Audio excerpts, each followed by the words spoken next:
नमस्कार मंडळी, आज मी तुमच्यासाठी एक अशी भन्नाट रेसिपी घेऊन आले आहे जी एकदा करून पाहिल्यावर तुम्ही भाजणीचे थालीपीठ विसरून जाल। आज आपण बनवणार आहोत बिना भाजणीचं खमंग खुसखुशीत थालीपीठ आणि सगळ्यात खास म्हणजे हे थालीपीठ आपण चपातीप्रमाणे लाटून बनवणार आहोत। त्यामुळे ते तुटत नाही, आकारही छान येतो आणि भाजल्यानंतर अगदी कुरकुरीत लागते। जर तुम्हालाही रोजच्या नाश्त्यात काहीतरी वेगळं सोपं आणि चविष्ट बनवायचं असेल तर ही रेसिपी शेवटपर्यंत नक्की पहा। चला तर वेळ न घालवता साहित्यकृती पाहूया। स्वागत आहे तुमचं आम्ही सातारकर चॅनलमध्ये। इथं आपण थालीपीठाची ठेचा करून घेऊया। थालीपीठासाठी जो आपल्याला ठेचा करायचा आहे तो करून घेऊया। हिरव्या मिरच्या, लसूण आणि जिरं, एक 10 ते 15 लसूण पाकळ्या, 4 ते 5 हिरव्या मिरच्या आणि 1 चमचा जिरं मिक्सरला बारीक वाटून घ्यायचं। 3 कप इथं आपण गव्हाचं पीठ घेतलेलं आहे। त्याचबरोबर 4 चमचे आपण इथं ज्वारीचं पीठ घेतलेलं आहे। 3 कप गव्हाच्या पिठामध्ये 4 चमचे ज्वारीचं पीठ आणि 4 चमचे आपण बेसन पीठ घ्यायचं आहे। चवीनुसार मीठ घेऊया। झटपट होणारी थालीपीठ आहेत आणि एवढी चविष्ट स्वादिष्ट होतात की तुम्ही एकदा केली तर नक्कीच पुन्हा पुन्हा करून खाल। धणे जिरे पावडर आपल्याला 1 चमचा घ्यायची। कसुरी मेथी घेऊया 1 चमचा। मोठा कांदा बारीक चिरून घ्यायचा आहे आपल्याला। 1 छोटा चमचा हळद घ्यायची। पाव चमचा हिंग घ्यायचा। 1 चमचा अर्धा चमचा ओवा घ्यायचा।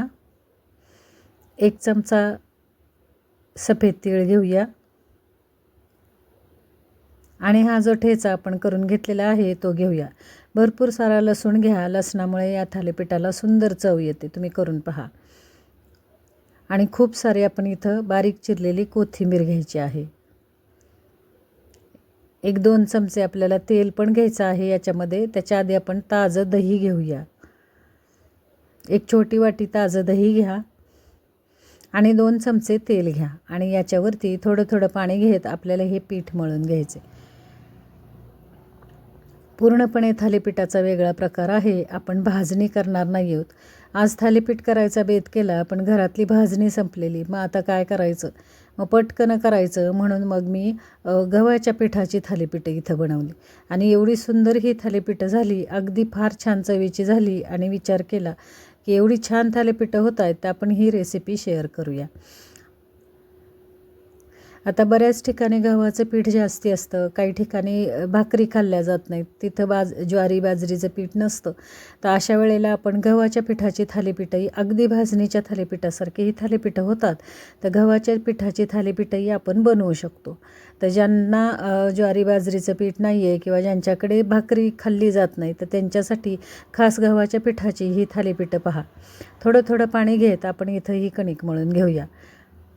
संपूर्ण सगळे जे मसाले आपण कणकेमध्ये घेतलेले आहेत या पिठामध्ये, ते मसाले संपूर्ण पिठाला व्यवस्थित चोळून घ्या आणि चपातीच्या पिठाप्रमाणे ही कणिक आपल्याला मळून घ्यायची आहे। जास्ती घट्ट मळू नका आणि जास्ती पातळही मळू नका। चपातीचं पीठ थोडंसं आपण सैल मळतो त्याच्यापेक्षा थोडंसं हे पीठ हे ठेवा, घट्ट ठेवा। तर इथं पहा आपली कणिक छान मळून झालेली आहे। आता आपण हे पीठ 15 ते 20 मिनटासाठी झाकून ठेवूया। पीठ व्यवस्थित झाकून ठेवलं की आपली थालीपीठंही मऊसूद अगदी फार छान थालीपीठं तयार होतात। 20 मिनटासाठी हे पीठ झाकून ठेवूया आणि आता आपण थालीपीठ करायला घेऊया। 2 पद्धतीने मी तुम्हाला इथं थालीपीठ दाखवणार आहे, एक प्लॅस्टिक पेपरवर करून आणि दुसरं आपण चपातीप्रमाणे लाटून।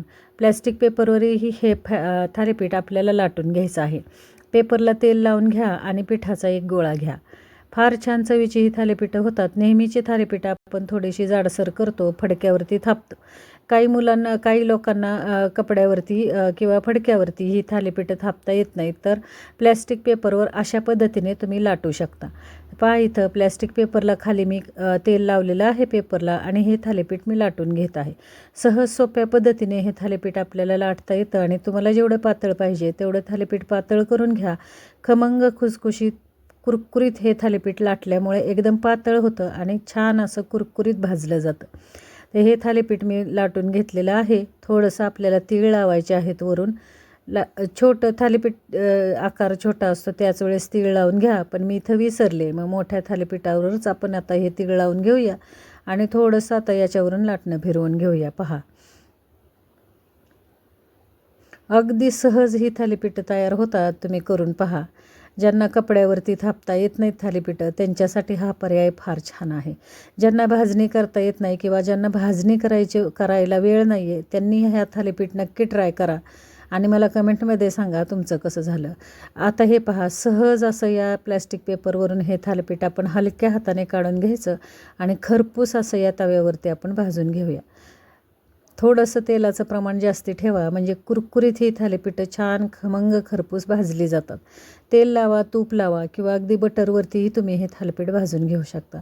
सकाळचा झटपट नाश्ता, सकाळचा अगदी मुलांचा स्कूल टिफिन किंवा ऑफिस टिफिनसाठी तुम्ही ही थालीपीठं ट्राय करू शकता. सुंदर चवीचं हे थालीपीठ होतं. करून पहा. इथं मी पुन्हा एकदा दाखवते. एक प्लॅस्टिक पेपरवर 4-5 थालीपीठं मी करून घेतली आणि आता मी तुम्हाला लाटून दाखवते. पिठाचा गोळा घ्यायचा, आपण चपाती लाटतो त्याप्रमाणेच हे थालीपीठ लाटून घ्यायचं आहे. खालीवर थोडीशी पिठी लावा. आता इथं पिठी मी थोडीशी जास्ती घेतली आहे पोळपाटाला चिकटू नाही म्हणून. खालीवर पिठी लावा आणि अगदी चपातीप्रमाणे हे थालीपीठ लाटून घ्या. तर हे पहा, छान असं हे थालीपीठ लाटून झालेलं आहे आपलं.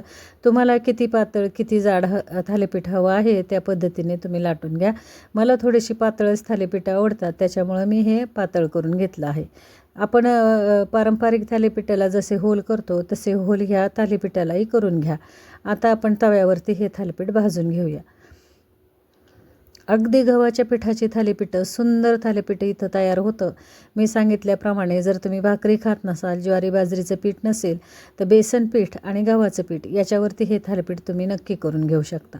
पहा, इथं कांदा घातलेला आहे, मिरची, लसूण याचा स्वाद इतका छान या थालीपीठाला लागतो. कसुरी मेथीचा स्वाद लागतो आणि सुंदर चवीची ही थालीपीठं तयार होतात. करून पहा, खाऊन पहा. रेसिपी जर तुम्हाला आवडली असेल तर चॅनल लाईक, शेअर, सबस्क्राईब करायला विसरू नका. मित्रमैत्रिणींना ही रेसिपी शेअर करा आणि तुम्ही व्हिडिओ पाहिला तर लगेच लाईक करा आणि कमेंट्स चांगल्या द्या. म्हणजे तुमच्या कमेंट्सने मला उत्साह येतो आणि छान छान रेसिपी सुचतात. धन्यवाद मंडळी.